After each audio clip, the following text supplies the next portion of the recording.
Abdul Razak. That's not quite the right length. Not to Chris Gayle at any rate.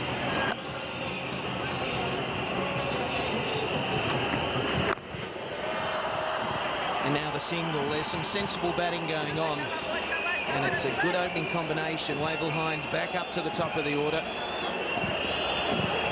Combining nicely this partnership. 88 for no loss.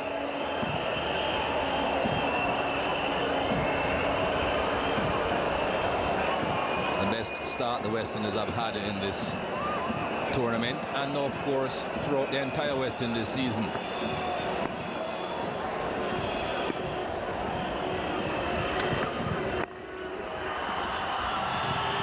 Just turned off the hit from Wavell Hines. He's going to come back for two. Throw coming in, good running. There's a lot of silence when the Pakistanis were batting because they were doing well. The crowd now erupting, supporting their own, rallying around this side.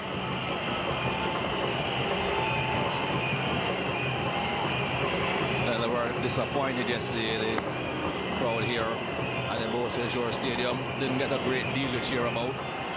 Still a long way to go for the West Indies, but at least at the moment there are positive thoughts. And that'll be gone. It's a very good catch. Very, very good catch. An inside edge. So his natural movement was not required. He had to come back the other way. And so the first wicket goes down. Looking to pull that through the onside, Wavell Hines.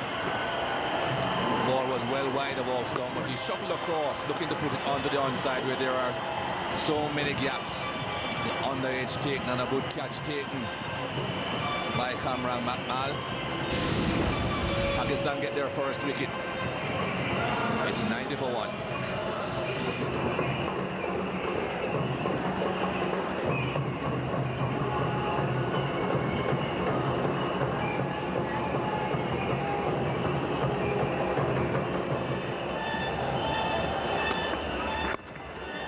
Nicely worked from Sarwar. Good running too. Two comfortable runs in the end. They have a similar field to both left and right hander as far as the onside is concerned. Just the mid on in. The other two men are right back in the deep. That is what tempted Wavell Hines, as a matter of fact, to try and play the ball onto the onside, and that brought about his downfall. But once you're straight, it's easy to work the ball onto the onside. That delivery to Sarwan was reasonably straight. Big gaps on that onside.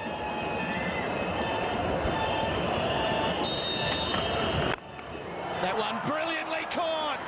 What a spectacular catch. Yunus Khan enjoying being skipper today.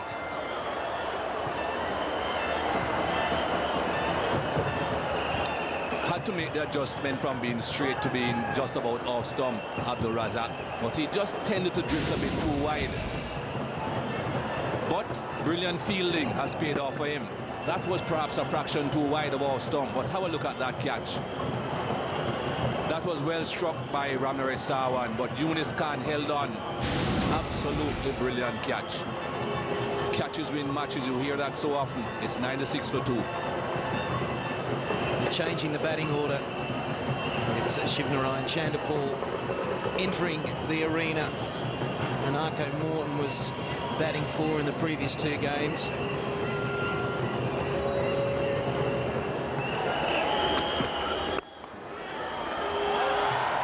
It's beautifully played by Chanderpaul. Not going to get there. And surprisingly only 2. To say there's maybe some poor running here.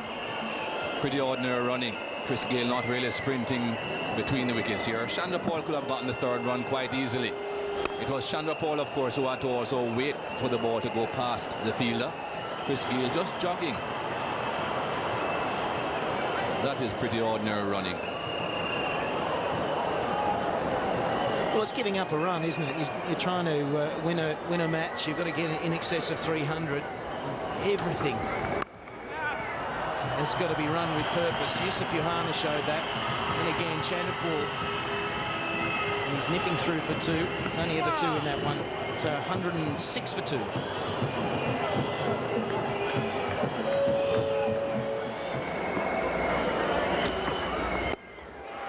In the air and dropped.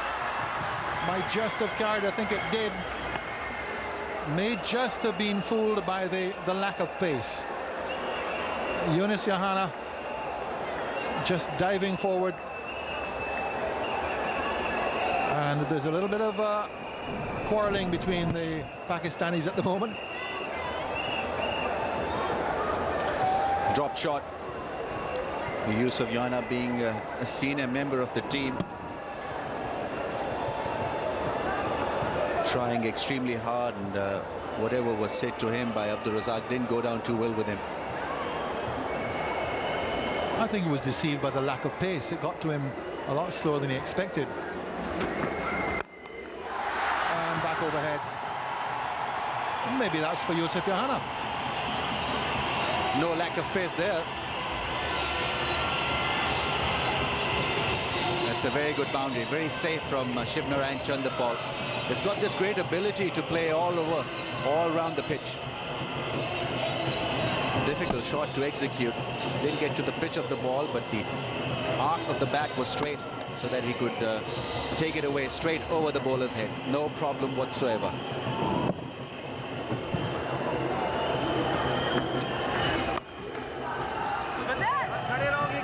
Should be 2. And will be.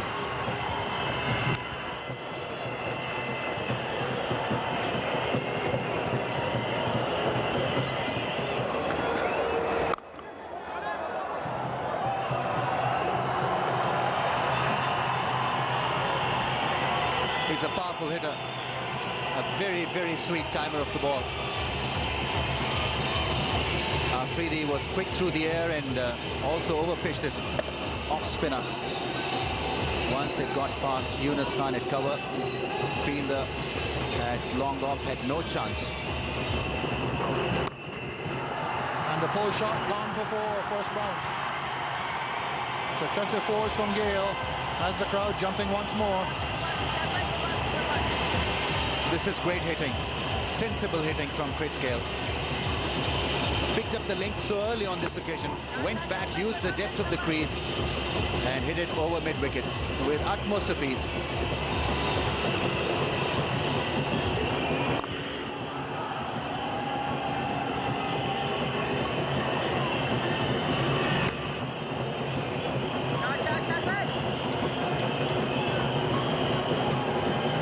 Brings Chandapur into strike now with this exaggerated front-on stance.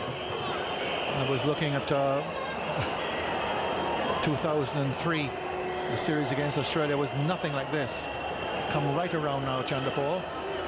And he's just making Afridi wait. And Afridi is just being affected by it. Come on, he said when Chandapur was putting his gloves on. End of the over. 132 for 2.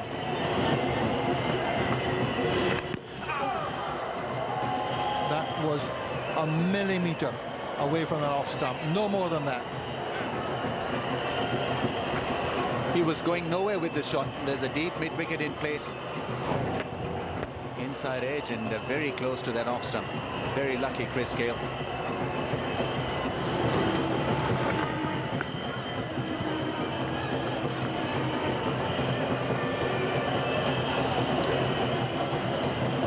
Expressions of David Shepherd suggested it all. It was a close thing once again for Chris Gayle. That bat saving him in the end.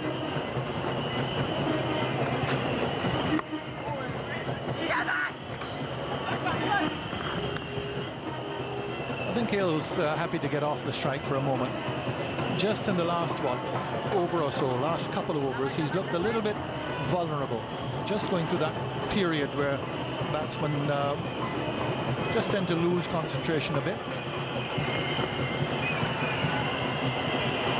But he won't be off strike very long.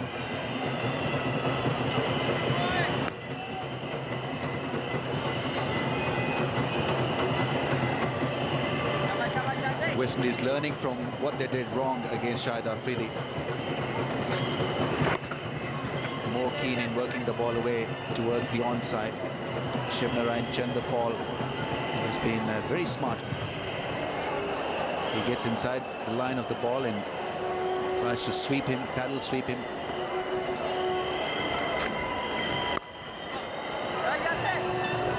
So Afridi, as a result, has got to pull a little outside the off stump, and that allows him width to work the ball away in the gap through the offside.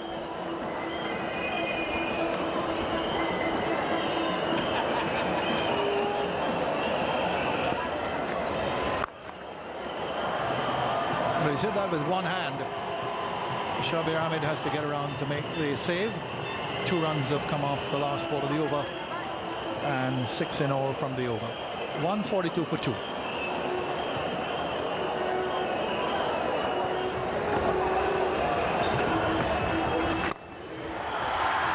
That's going to go not right. Pitched about a few feet inside the boundary.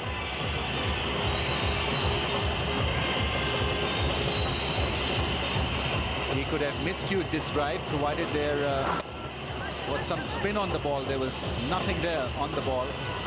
So an easy shot.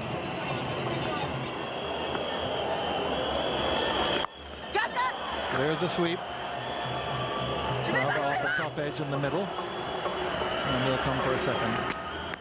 Chris Gayle a little bit lazy in coming through for the second, but always going to make it. Yes, there was a competition between the two. Who was the lazier of the two? Chris Gayle or Shabir Ahmed? It was Shabir Ahmed who turned out to be very, very lethargic in his effort.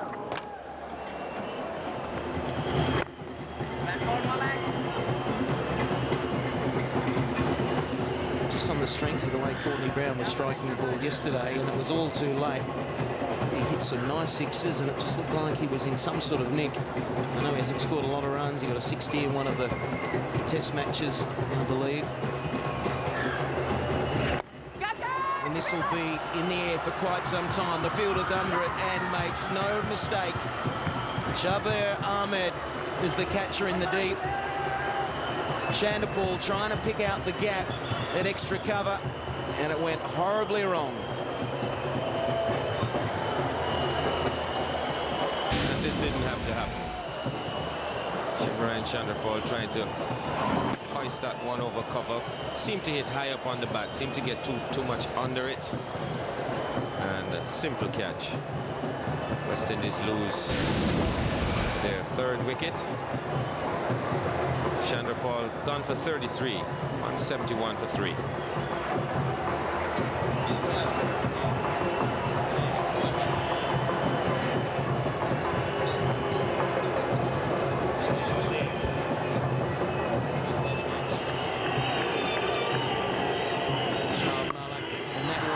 Nicely through the offside, and that will be his 11th one-day 100 for his country.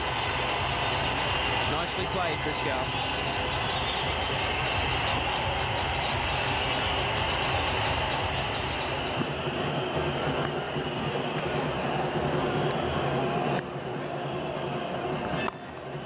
One down the ground, that'll be 4.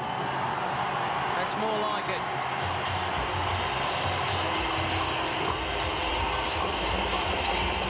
Renako Morton realising now that singles just aren't enough.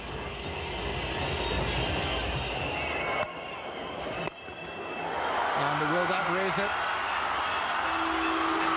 It does. It'll go for 4. Umpire Shepherd will have a look at it and ask. Wasn't too far away from Shabir Ahmed, but goes for 4. We need some more of these from Morton. That is how he operates. It's either a big one or nothing. Took a lot of risk. Had to clear Shabir Ahmed, the tall, rangy figure of Shabir Ahmed, not being able to control that. Welcome boundary.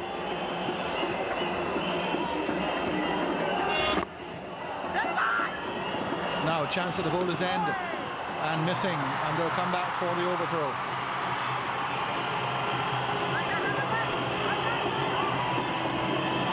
End of the over.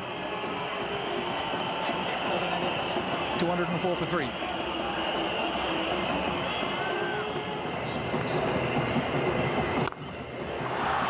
spun that. That goes for 4. That's a fine shot by Morton. He dived over it. That is a superb shot by Morton. He really did hit that very hard. Skidded across the outfield. Really hit it extremely hard, hoping that the fielder will miss it, and look at that effort. Diving over it. Unbelievable.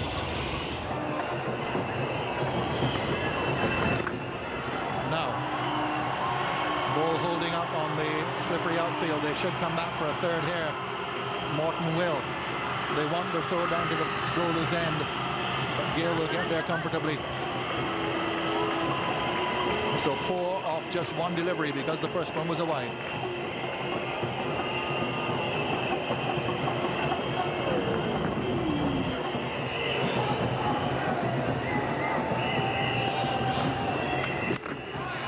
Another wide and a run at it. Shoaib Malik losing his control here. One wonders whether he's losing his nerve as well. This is pretty needless. He's got to come and bowl from over the wicket, from where he was bowling quite nicely. And he looks a different bowler when he's coming over the wicket to the right-hander. Maybe just a little scared of Chris Gayle.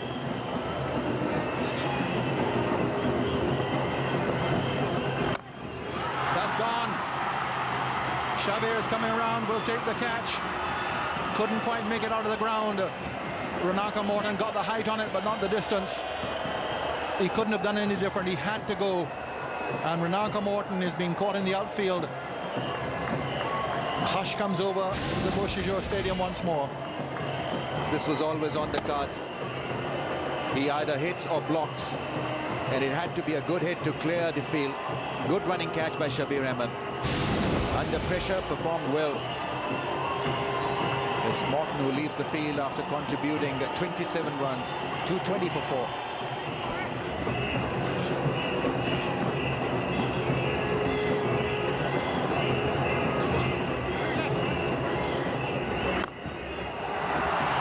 Chris Gayle puts it away for a boundary.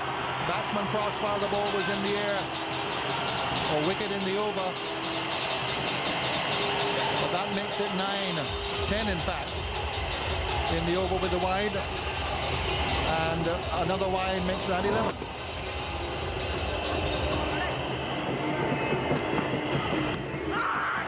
Slow ball out leg before.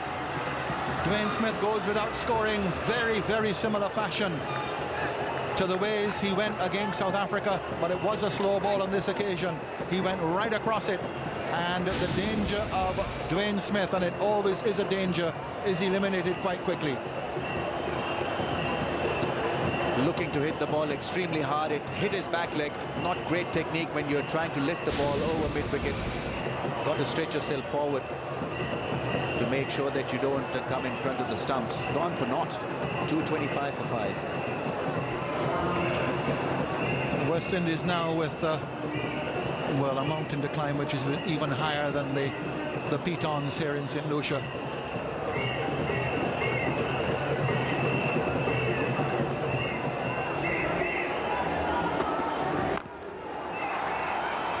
He's going to be out. Oh, you couldn't miss from there. Shabir Ahmed.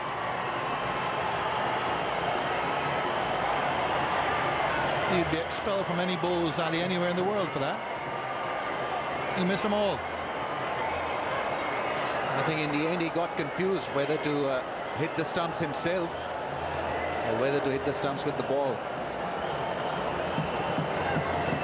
Almost rammed into the stumps himself.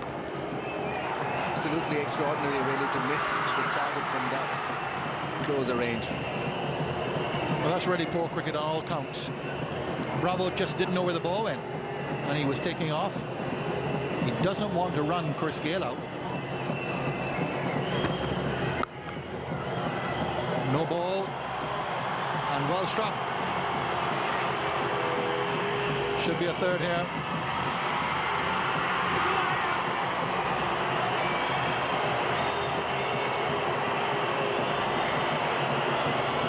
This is poor cricket from Pakistan. First the no ball, then ordinary effort from Rana Naveed, then Bazid Khan in the deep. Doesn't seem to have a strong hand, Bazid Khan. There you see the no ball. And what it does, Ramiz, is to bring Gayle back into the strike. Yes, there you see him chasing it, and then he threw the ball back to Rana Naveed. I think he wasn't expecting it.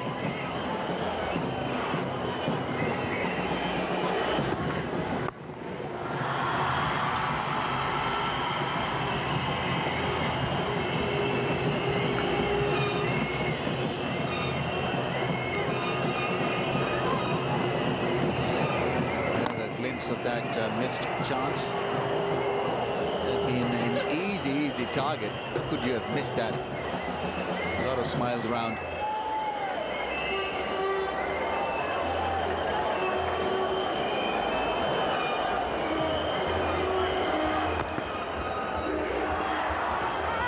Slow ball from Shabir. There's a big appeal for a call on the wicket. Umpire Shepherd is having none of it. Well, this guy's slow ball.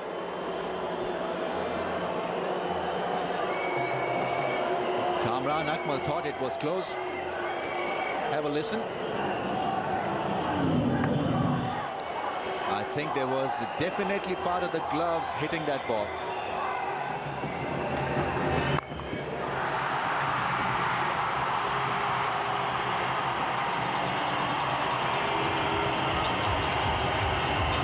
Fellow commentator did say earlier on that if the West Indies are going to be winning this game, Chris Gayle is the man that has to get a century and to carry them as close as he possibly can. One would suggest he'll have to bat right through these overs. He doesn't want to get out.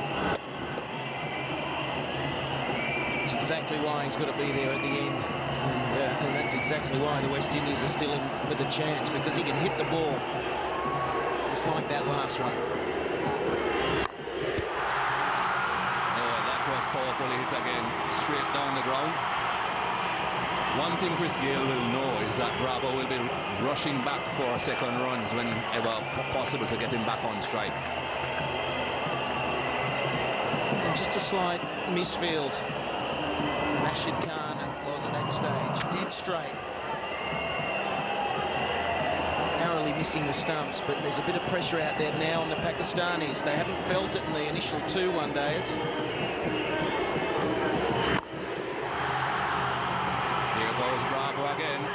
Pushing Chris Gayle. He'll make it comfortably, Bravo. They'll have to start thinking about throwing at Chris Gayle's end. Good over so far for the West Indies. It's 8 off 3 overs. 3 balls, correction. 4, and then 2, and then another 2. 3 balls remaining. Just look at Bravo. He's up there like a flash. Just as quickly.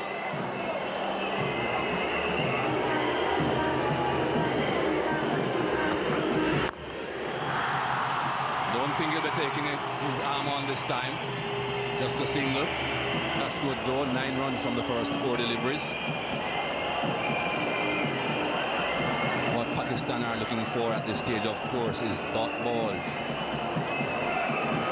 Every dot ball just puts a bit more pressure on the team batting. When you require almost 11 runs and over, that's tough going. The only thing in West Indies' favour is that it's over a short period of time.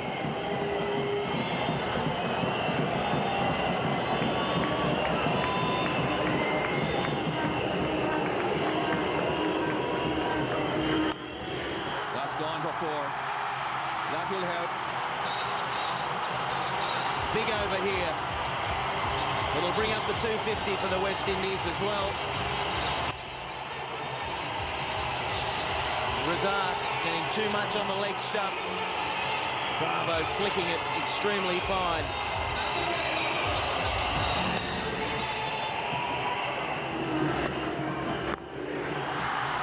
Caught. That is the wicket that Pakistan wanted. Chris Gayle dismissed. And Chris Gayle trying to hit in a similar area as Shandapal. He's trying to chip it over cover into a vacant area. And and not getting hold of it well enough. You see him just opening the blade, trying to that vacant area outside of the ring. And with a lack of timing, there was the catch.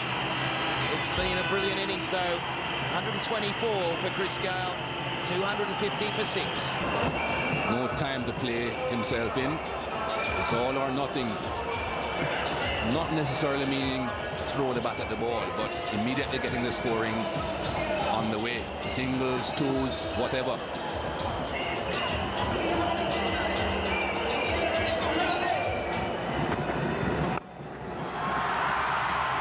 That's gone a long way. That's a big one. Maximum. There's men all around this fence. And Courtney Brown has shown us once again that he is a very good hitter of the ball. I wondered whether he should have been lifted up the order.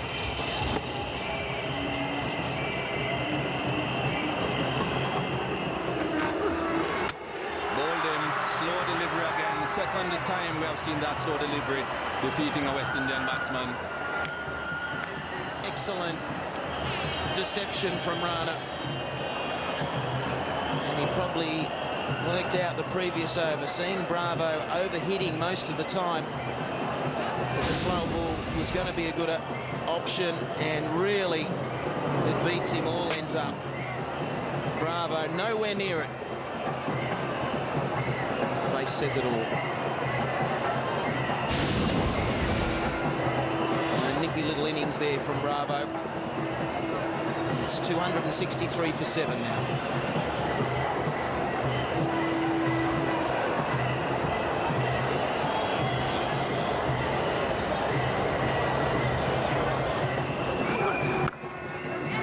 Well bowled again. As full as you possibly can and as straight as you possibly can. That usually works. Well, even if it's a low full toss as that was, you can't do much with it. That's 4. You don't want the bowling leg stump with fine leg up.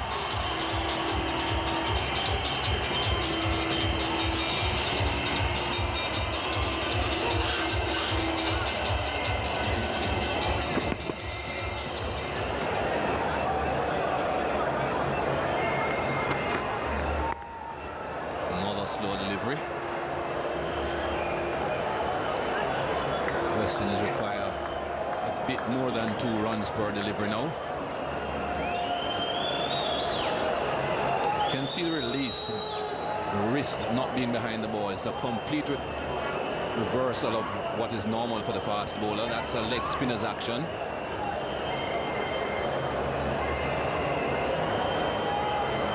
There's a delivery that Steve Waugh used to use a lot when he bowled at the death of one-day innings, when he was a genuine all-rounder. Bowled him, swinging across the line again, full and straight. The slow ball, and then the full, quicker one. Will bring about Rana Naved's second wicket, and he deserves it. He's bowled very well in all 3 of these one-dayers. I'm thinking Courtney Brown really couldn't do much else than to try and hit one out of the stadium. The ball was on target. West Indies, it's almost gone for them. He's gone for 11, 277 for 8.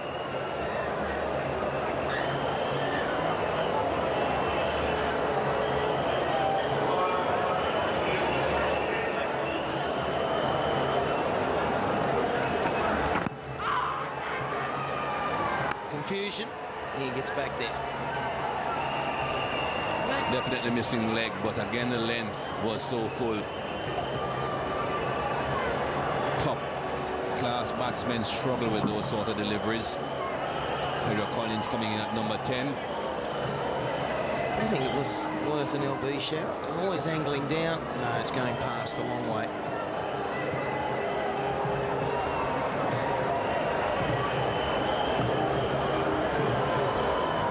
It's really good find for Pakistan side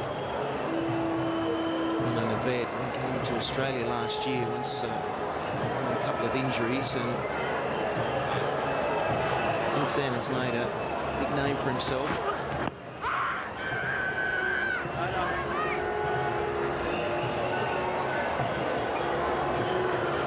All angling down leg. It's almost like he's trying to get a bit of reverse swing back in at this stage.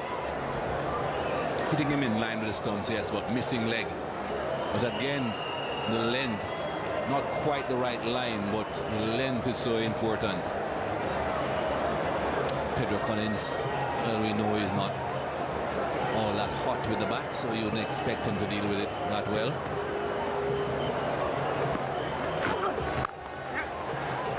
What's important, though, is that Ian Bradshaw is at the crease now, that he learns from what's happening here.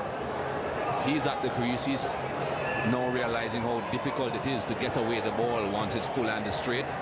One would hope that he'll remember that when it's his turn to bowl again.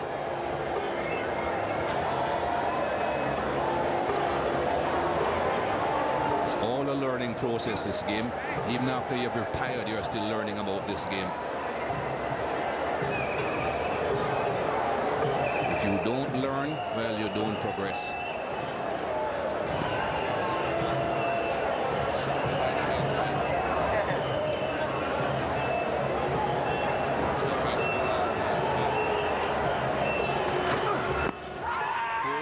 Straight, that's out. He won't miss 3 times in a row. Rana Naved got the line right this time. Too good at this stage.